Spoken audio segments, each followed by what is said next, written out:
Hubo un tiempo en que la vasta naturaleza sudamericana era desconocida a los ojos europeos. Pero a menudo, la historia está hecha de giros inesperados y a veces un evento fortuito puede torcer el rumbo de los acontecimientos. Es difícil creer que buena parte de la historia natural de Sudamérica haya surgido como resultado del tiempo ocioso.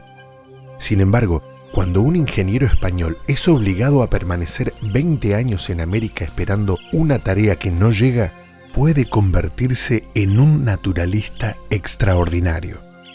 Este fue el caso de Félix de Azara, que supo transformar la adversidad y el abandono en una fuente inagotable de conocimientos.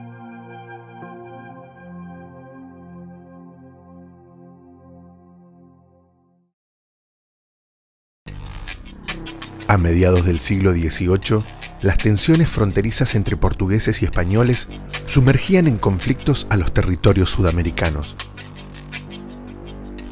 Los pobladores portugueses, conocidos como mamelucos o bandeirantes, avanzaban ocupando nuevas tierras y esclavizando a los nativos.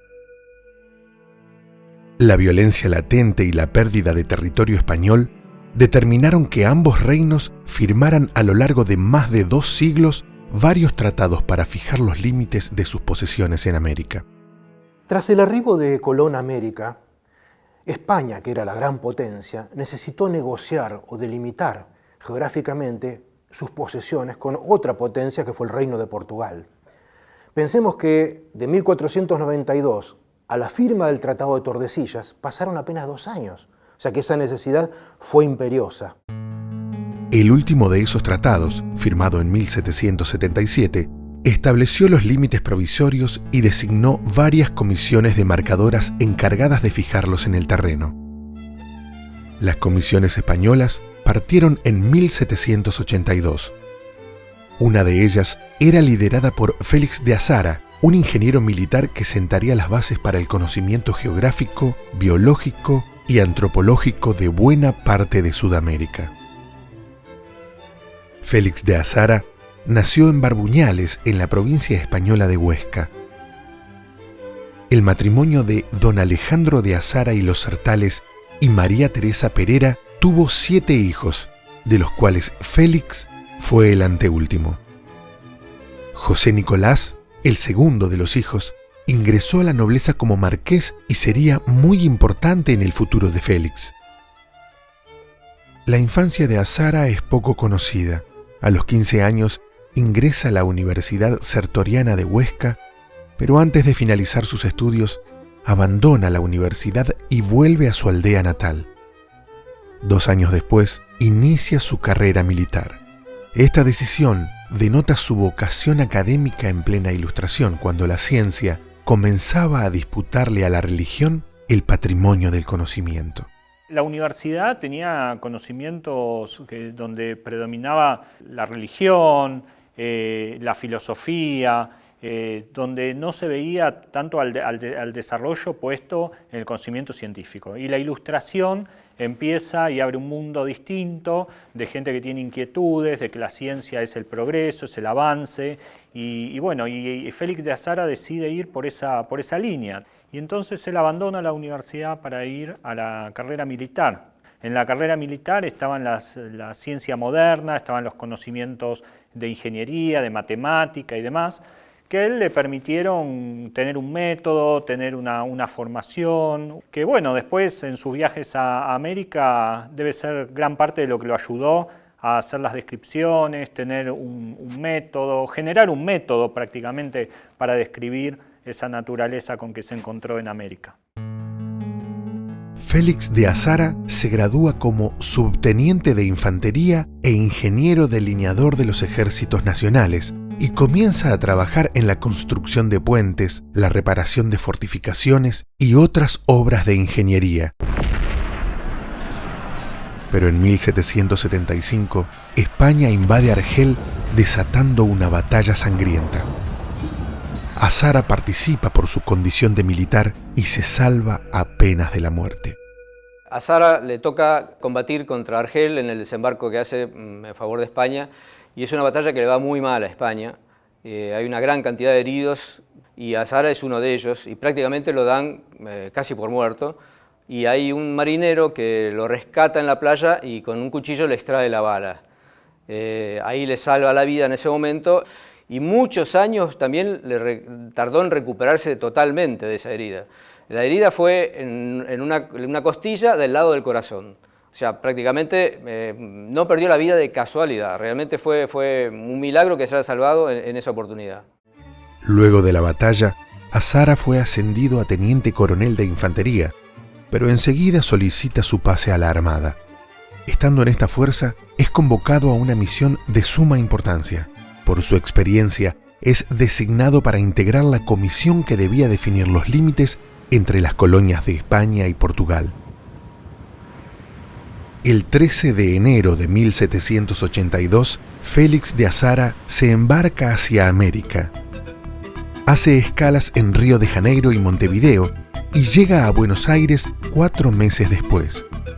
Allí se pone a cargo de una de las comisiones de marcadoras de límites y a principios de 1784 viaja por tierra hacia Asunción.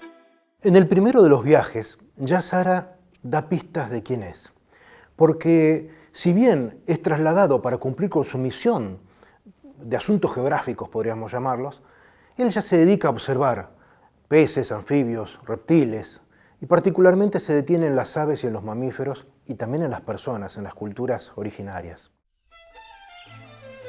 Todos estos terrenos abundan en osos hormigueros o tamanduás, de leones y tigres, principalmente hacia los bosques de la costa del Paraná. En la casa en que sesteamos tenían colgados en las estacas del corral 6 cabezas de tigres y 3 de leones. 4 de los caballos que montamos tenían heridas no cerradas hechas el día antes por los tigres. Azara llega al Paraguay con el entusiasmo propio del que inicia una tarea significativa. La corona le había asignado un trabajo de gran responsabilidad y él estaba ansioso por comenzarlo. Sin embargo, con el correr de los meses y los años, cayó en la cuenta de cuán lejos estaba de cumplir su propósito. En nuestro continente, cuando arribó, lo hizo con una condición que era delimitar los límites entre el Reino de España y el de Portugal. Allí, esperó las órdenes para comenzar sus trabajos y esos trabajos se fueron demorando, ya que lo que pretendía Portugal era dilatar al máximo posible el tema de fijar los límites en el terreno y aprovechaba todo este tiempo que transcurría, que eran años, en ir consolidándolo en el terreno. Y así fue que se fue ganando muchísimo más terreno del que supuestamente tendría que haber obtenido de acuerdo a los tratados. La ausencia de la comisión portuguesa aumentaba la frustración de Azara. Además, las autoridades españolas tampoco lo relevaban de su cargo, sometiéndolo a un estado casi de abandono.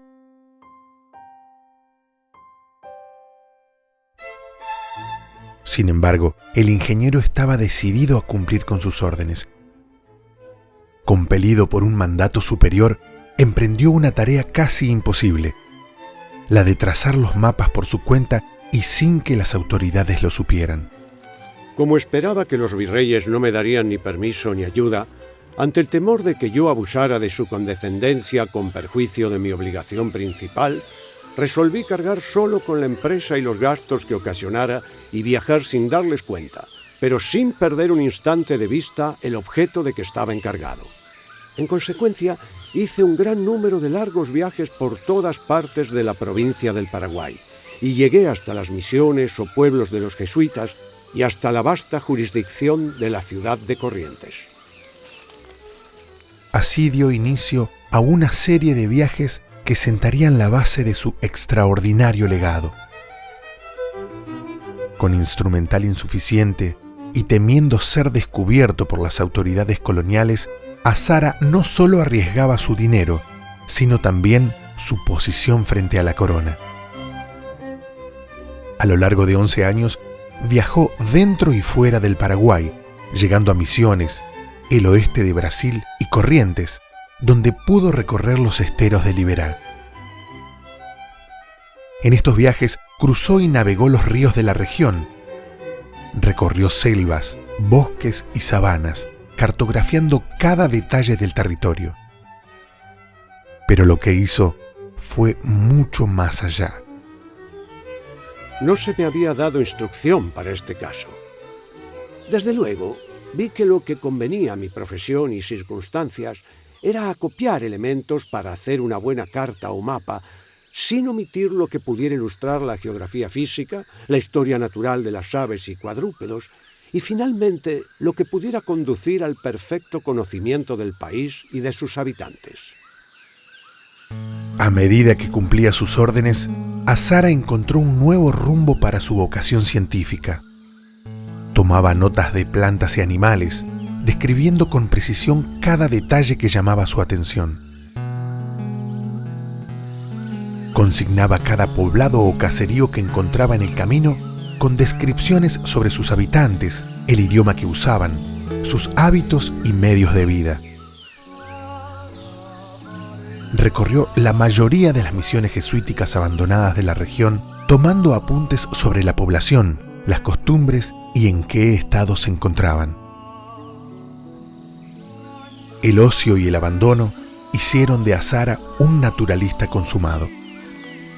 Viaje tras viaje, fue recopilando una extraordinaria información sobre la naturaleza, la geografía y los pueblos indígenas que ocupaban el territorio.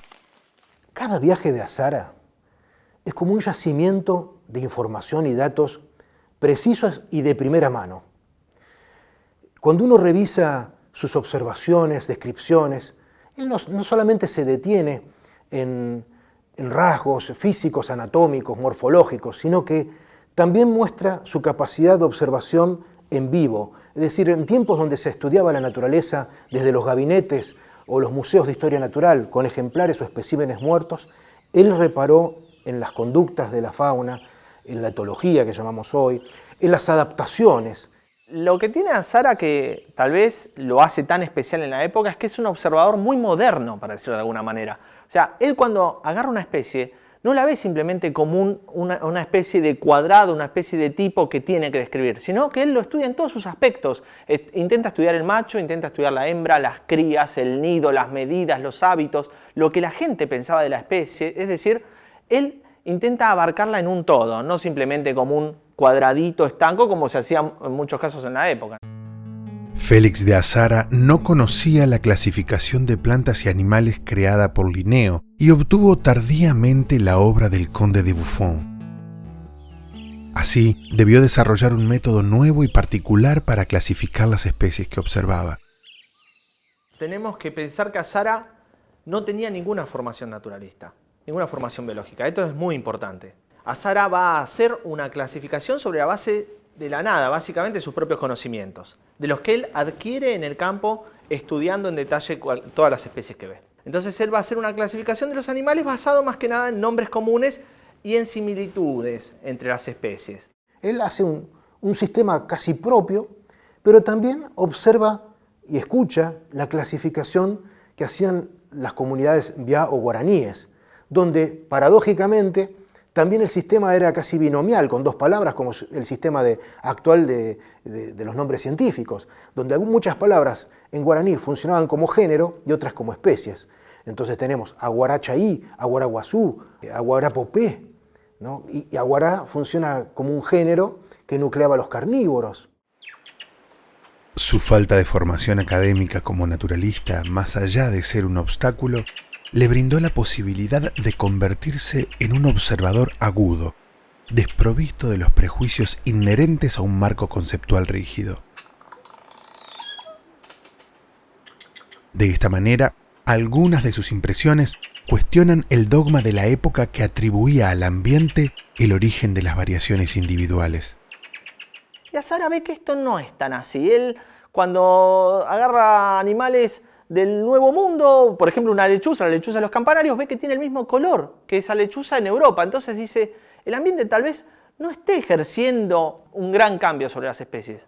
¿Y qué lo puede generar? Él se pone a estudiar especialmente las especies domésticas, el ganado, los perros, los caballos y demás, y él ve que muchas de las variaciones que surgen no tienen un sentido para él. él las llama accidentales, hoy podríamos decir al azar, dice, son variaciones que no tienen un sentido ambiental. Estas observaciones sobre la variación de los organismos fue incluso atendida por Charles Darwin, y es posible que le haya dado una pista para desarrollar su teoría de la evolución biológica por selección natural. Azara es citado por Darwin tanto en su diario de viajes a bordo del Beagle como en su célebre obra El origen de las especies. En realidad Darwin va a leer la obra de Azara, la va a leer mucho y detalladamente, y aparentemente en una de sus lecturas él se percata de la variación de las especies debido a estas cuestiones accidentales, a estas cuestiones azarosas.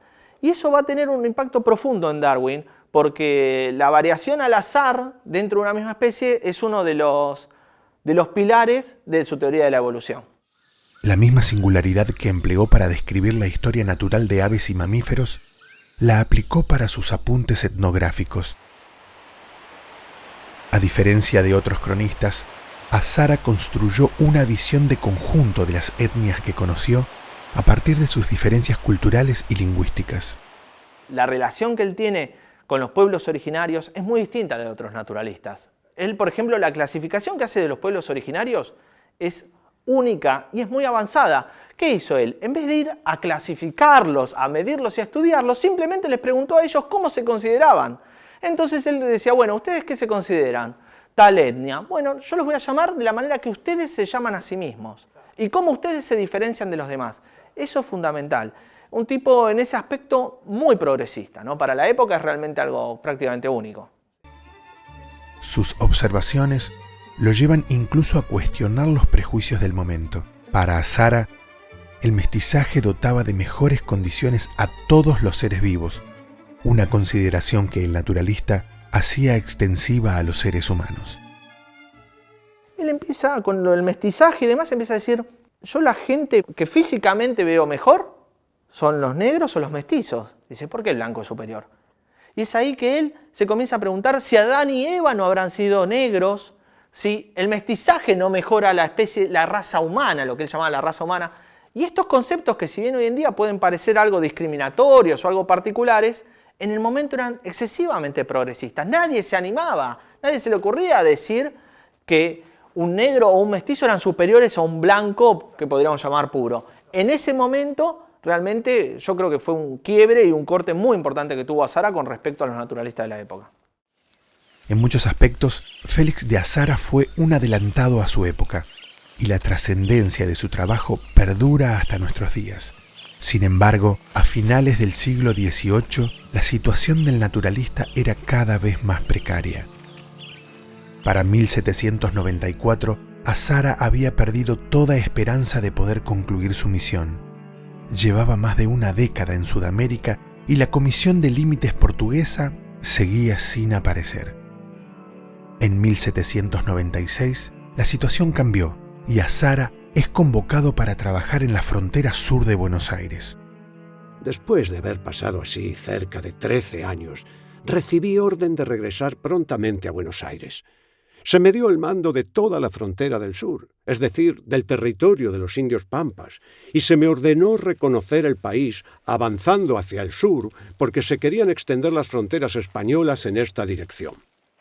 Hacia mediados del siglo XVIII empieza a fortificarse esa frontera, que hasta ese momento era totalmente informal. Eran simplemente la extensión de algunas chacras y de algunas estancias y algún que otro poblado. Pero por algunos conflictos, por algunos malones y enfrentamientos que hay con grupos indígenas que se empiezan a acercar hacia esa zona, es que se fortifican. A mediados del siglo XVIII se fundan algunos pequeños fortines y fuertes. En pocos meses, Azara realiza un relevamiento minucioso de la frontera, dando otra vez testimonio de su capacidad como cartógrafo y naturalista. Se le encarga hacer un plano y un relevamiento de todo lo que en ese momento era la línea de frontera. Además de un minucioso relevamiento geográfico y ambiental, eso fue acompañado por un diario, también muy exhaustivo y muy detallado, y finalmente también hizo un plano que fue la base, digamos, el primero en su tipo y la base para la política de avance de frontera que tuvieron no solo los últimos gobiernos durante el virreinato, sino también los primeros gobiernos independentistas. En los siguientes años realiza otros servicios, como la fundación de la villa de Batoví en la Banda Oriental.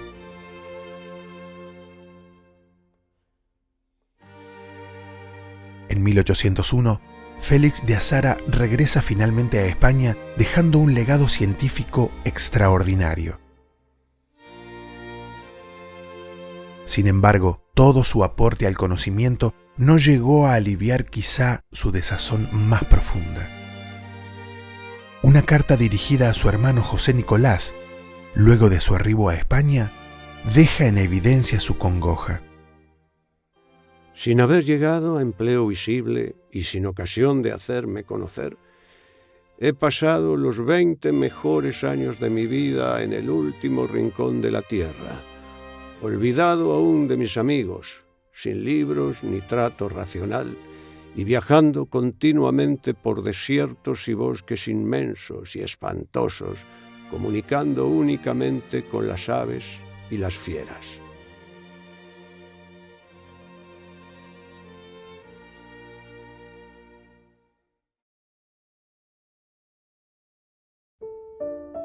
El sentimiento de Félix de Azara no guarda relación con la enorme importancia de su aporte. En su paso por Sudamérica, describió 448 especies de aves, de las cuales unas 200 fueron nuevas para la ciencia.